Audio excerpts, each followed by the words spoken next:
देश को रोशन करने और राजस्थान को पानी से आबाद करने के लिए हजारों परिवार उजड़ गए, जमीन और घर छूट गए। लोगों को अपनी जन्मभूमि छोड़कर विस्थापित होना पड़ा, लेकिन 55 साल बाद भी उन्हें अपना हक नहीं मिला। पौंग बांध विस्थापित आज भी अपना हक पाने के लिए कानूनी लड़ाई लड़ रहे हैं। कांगड़ा जिला के फतेहपुर की उप तहसील राजका तालाब में आयोजित प्रदेश पौंग बांध विस्थापित समिति की बैठक में विस्थापितों का दर्द खुलकर सामने आया।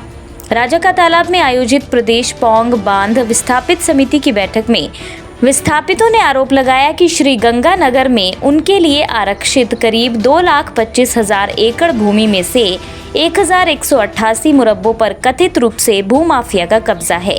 उन्होंने सवाल उठाया कि जब तक ये भूमि पौंग बांध विस्थापितों के लिए आरक्षित है, तो आखिर उस पर दूसरे लोगों का कब्जा कैसे हो गया। क्या बोले प्रदेश पौंग बांध विस्थापित समिति प्रधान हंसराज चौधरी, सुनिए। जो इकट्ठे हुए हैं वो शिक्षा के मसले पर है। शिक्षा का मसला एक पेचीदा मसला है और कानूनी पहलू है उसमें कि राजस्थान सरकार या राजस्थान का भूमाफिया जितना मर्जी जोर लगा ले, जितना मर्जी पटान कर ले, पर वो जो है वो उनके नाम नहीं हो सकती। वो पौंगडा वासियों को ही देनी पड़ेगी और दी जाएगी। उसमें कमी होगी तो हमारी होगी। यदि हम उसके लिए लड़ेंगे नहीं ना, तो वो नहीं मिलेगी। वो ऐसे चलते रहेंगे 100-200 साल कि ये नहीं, हम इनको नहीं देंगे। जैसे कि उनकी राजनीतिक पैठ बहुत ज्यादा है, हमारी जीरो से भी बहुत कम है, जीरो से भी कम है। आज किसी एमएलए के पास हम जाते हैं तो वो मुंह फेर लेता है ऐसे, किसी मंत्री के पास जाते हैं वो भी मुंह फेर लेता है।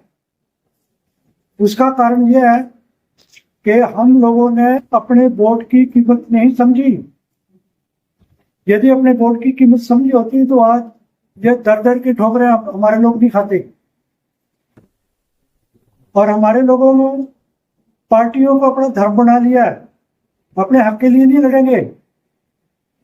मेरे साथ बहुत से लोगों बातचीत होती रहती है तो कहते हैं कि मैं तो कांग्रेसी हूँ, मैं तेरा 5 करोड़ का मुरब्बा है, कांग्रेस देखनी है, पहले अपनी जमीन देखनी है।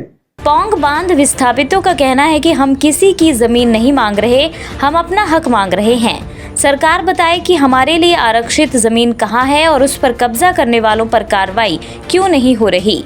अब हम चुप बैठने वाले नहीं हैं। दूसरी बात, अगर हम इतने इकट्ठे हुए हैं यहाँ पे, जब तक हम एजुकेशन नहीं करेंगे तब तक कुछ नहीं होगा। ये पानी हमारे सबसे ऊपर जाए तो पता नहीं नीचे। इसलिए सरकार अगर हमारा साथ देती है तो हम कामयाब हो जाएंगे, अगर नहीं देती तो नहीं होगी। बीवी भी साथ नहीं देगी तो नहीं होगी। बाकी मुरब्बे हमारे मुरब्बे वहाँ पर जैसलमेर में या मोहनगढ़ में लिए, यहाँ से 600 किलोमीटर 2 दिन जाने के लिए, 2 आने के लिए हमें रिजर्वेशन चाहिए। बहुत बुरा हाल होता है वहाँ पे। तो ये कह रहे हैं भाई साहब जी, ये वहाँ पर हमारी रिजर्व लैंड है, तो वो लैंड जो है हमें मिलना चाहिए। तो मिलेगी कैसे?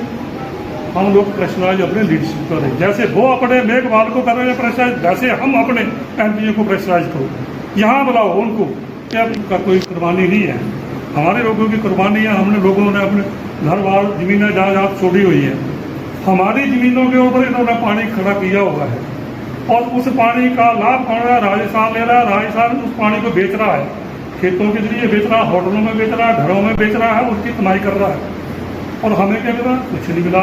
डीवीएम जो है करोड़ों रुपया कमा रहा है एक साल के, हमें क्या दे रहा है? जो उजड़े हैं कुछ नहीं दे रहा है।